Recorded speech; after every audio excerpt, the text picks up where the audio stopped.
Let's be honest, most of us in perimenopause aren't out here eating these perfect balanced meals. We're eating whatever keeps the day moving. Coffee for breakfast, a bar in the car in between meetings, whatever leftovers you can grab while you're rushing around, whatever doesn't feel overwhelming. But here's what no one warns you about. This stuff actually hits differently in perimenopause. Your energy tanks, your cravings are louder, and your mood swings can go crazy after one healthy snack. I didn't get it for years. I kept thinking I just needed more discipline when what I really needed was different things in this season. So today I'm going to walk you through what to actually eat in perimenopause so you can have energy and not feel like crap all day, even if your life feels like a tornado.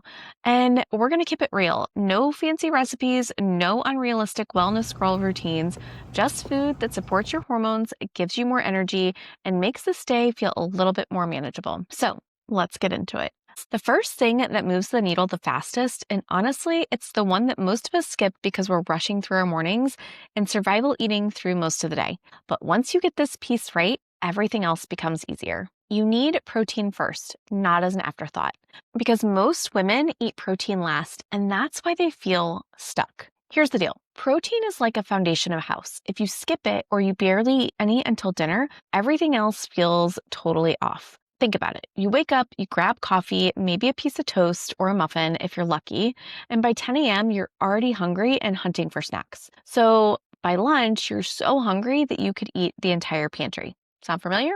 That's because your blood sugar has been on this wild roller coaster since you woke up. And in perimenopause, your body doesn't bounce back from that like it used to. So protein does four massive things that change your entire day. It sets your blood sugar floor so that you don't spike and crash every few hours. It helps calms your cortisol, which is already running higher in perimenopause, and it steadies cravings so you're not raiding the pantry by 3 p.m., wondering why you have zero willpower. And here's the part that really matters. Because muscle breaks down faster in your 40s, protein literally protects the part of your metabolism that no one tells you about. You can eat the same breakfast you've eaten for years.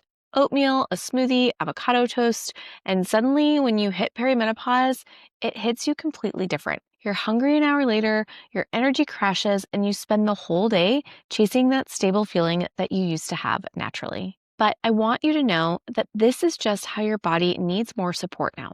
And it doesn't have to be like this cute or Pinterest-worthy big meal, okay? I'm talking eggs and scrambled and Greek yogurt that you might just take from the container, or cottage cheese with whatever fruit is in the fridge. Maybe you have some turkey sausage while you warm up your coffee. I mean, I warm up my coffee like 6 times, so there's that. But you can also have leftover dinner from the night before. So if you have chicken or beans, right? Whatever you're going to actually eat.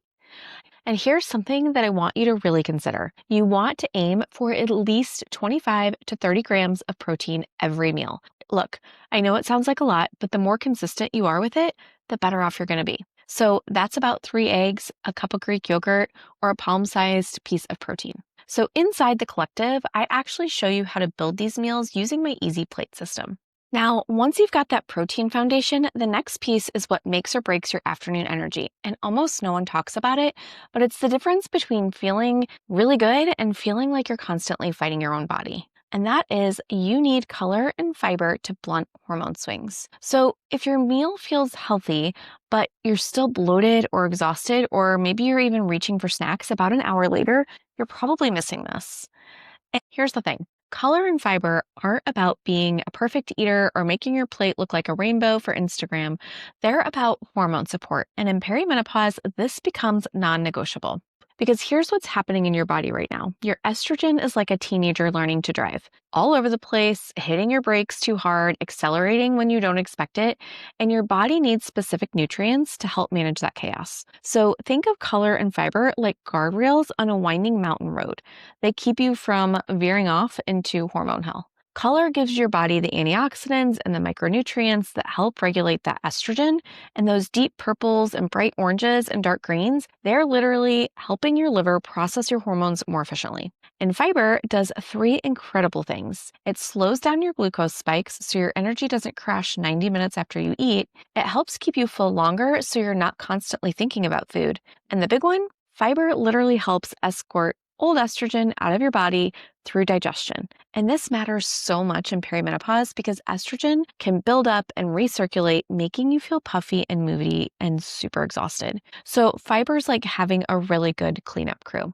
Remember those days when you were younger and you could just have a sandwich and chips and you would be totally fine until dinner? Yeah, that's not the season anymore because your body needs more support to process everything smoothly. And doesn't have to be some like gorgeous roasted vegetable situation or a Pinterest salad at 3 p.m. when you're like trying to get the kids dinner ready and the kids fed and all the homework done, right? It can literally be baby carrots while you're cooking or frozen broccoli that you dump in with some pasta, a handful of cherry tomatoes, some mixed greens that you dump in a bowl and you drizzle some olive oil and lemon over, berries that you throw on top of your yogurt. That is one of my favorites. And an apple that you eat in the car. I cut up apples all the time. But the goal isn't perfection. It is just making sure that you're getting some color and fiber so that every meal your body has what it needs to keep your blood sugar and hormones from going completely sideways. And then there's the sneaky part, the one thing I wish someone had explained to me so much sooner, because this is where most of us mess up and get trapped without even realizing it. And that is your fat and your carb choices need to support your hormones, not fight them. So look, everyone thinks that carbs are the problem, but really the truth and the reality of the whole thing is it's the type of carb and when you eat it. And the fats. Most of us are accidentally choosing the ones that are really making everything harder. So perimenopause is like having a really sensitive car alarm system.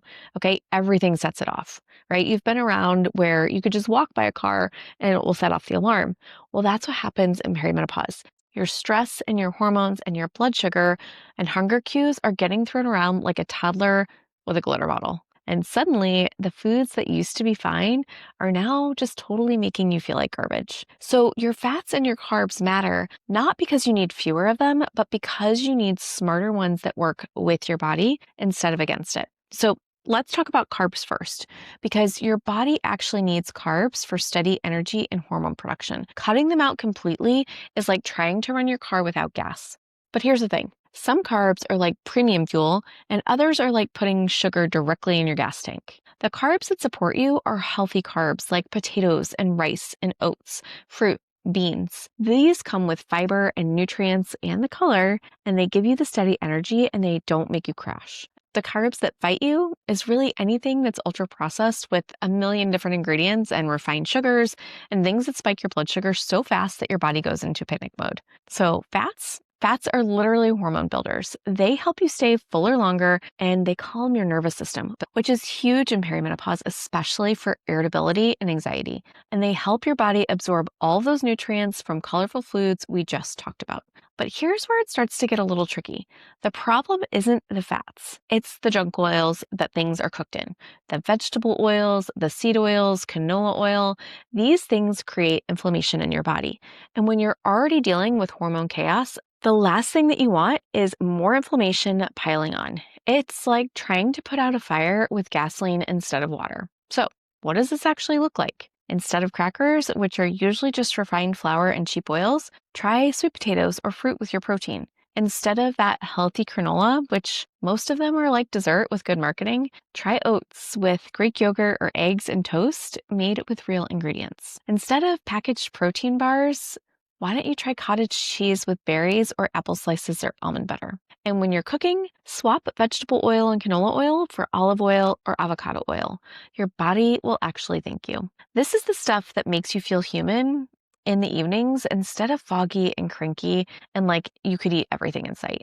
And it doesn't require you to become a gourmet chef or spend a million hours meal prepping. So once you see how these three pieces work together, protein first, color and fiber every time, and smart fats and carbs that support, then you know that eating in perimenopause becomes way less confusing and way more doable. So at the end of the day, it's all about making those three things a priority. Protein first, not as an afterthought, so making sure that you're getting 25 to 30 grams at every meal. Color and fiber every time you eat because your hormones need those guardrails now more than ever. And smart fats and carbs that are going to help keep your hormones steady instead of sending them on a roller coaster. That's it. It's three things. Look, Simple doesn't mean basic, but it does mean doable. Even on the nights when everyone's asking what's for dinner before you really even walked in the door, or even when you're eating half your meals standing up in the kitchen. But most importantly, even when life feels like a controlled chaos most days. Because your body, at the end of the day, it needs support in a different way when you're in perimenopause. So, if you want to stop guessing and actually know what to eat in perimenopause, I want you to start here. I want you to grab my 5-day guide in the description because it's going to show you exactly how to build meals that support your hormones without tracking every single bite or aiming for perfection. And it's got the exact framework that I use with my clients to make this feel effortless instead of overwhelming.